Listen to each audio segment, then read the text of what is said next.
ជំរាបសួរនាងខ្ញុំឡៅដានីថ្ងៃនេះនាងខ្ញុំនឹងរៀបរាប់អំពីអត្ថប្រយោជន៍នៃការទទួលប្រឹក្សាពីអ្នកជំនាញច្បាប់អន្តោប្រវេសន៍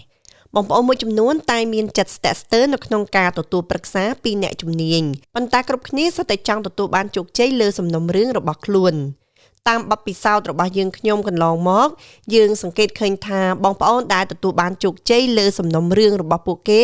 គឺជាអ្នកដែលយកចិត្តទុកដាក់ទៅលើការឲ្យយោបល់របស់អ្នកជំនាញហើយអនុវត្តទៅតាមការណែនាំយ៉ាងប្រុងប្រយ័ត្នជាទូទៅអ្នកនឹងទទួលបានព័ត៌មានលម្អិតអំពីប្រភេទថវិកាដែលសមស្របសម្រាប់អ្នក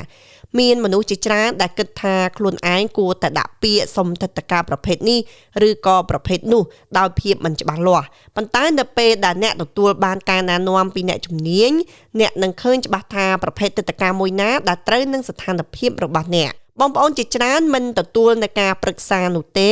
ហើយពួកគេបែរជាប្រឹងប្រែងចំណាយពេលវេលានិងលុយកាក់យ៉ាងច្រើនដើម្បីដាក់ពាក្យសុំទិដ្ឋាការដែលមិនសមស្របសម្រាប់ខ្លួនឯងនោះហើយគឺជាភាពស្មុគស្មាញនៅលើសំណុំរឿងរបស់អ្នកនៅពេលដែលអ្នកធ្វើការជាមួយនឹងអ្នកច្បាប់ពួកគេនឹងស្វែងយល់អំពីបញ្ហារបស់អ្នកដោយយកចិត្តទុកដាក់បន្ទាប់មកពួកគេនឹងបង្ហាញផ្លូវដើរមួយដ៏ត្រឹមត្រូវស្របទៅតាមតម្រូវការរបស់ក្រសួងអន្តោប្រវេសន៍និងច្បាប់របស់ប្រទេសអូស្ត្រាលី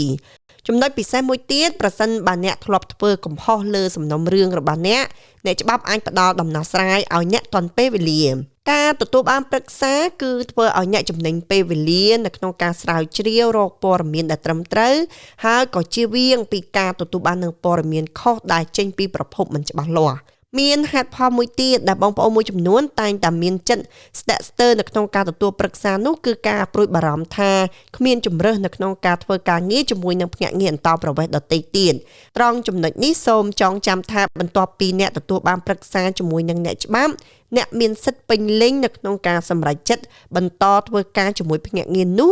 ឬក៏ជ្រើសរើសភ្នាក់ងារដទៃទៀតចំណុចសំខាន់មួយទៀតដែលអ្នកត្រូវតែយកចិត្តទុកដាក់បំផុតនោះគឺត្រូវផ្ដល់ជូននៅឯកសារឲ្យបានគ្រប់គ្រាន់តាមតម្រូវការរបស់អ្នកជំនាញច្បាប់មុនពេលទទួលប្រឹក្សាដើម្បីទុកពេលវេលាឲ្យពួកគេស្វែងរកដំណោះស្រាយឲ្យបានគ្រប់ជ្រុងជ្រោយ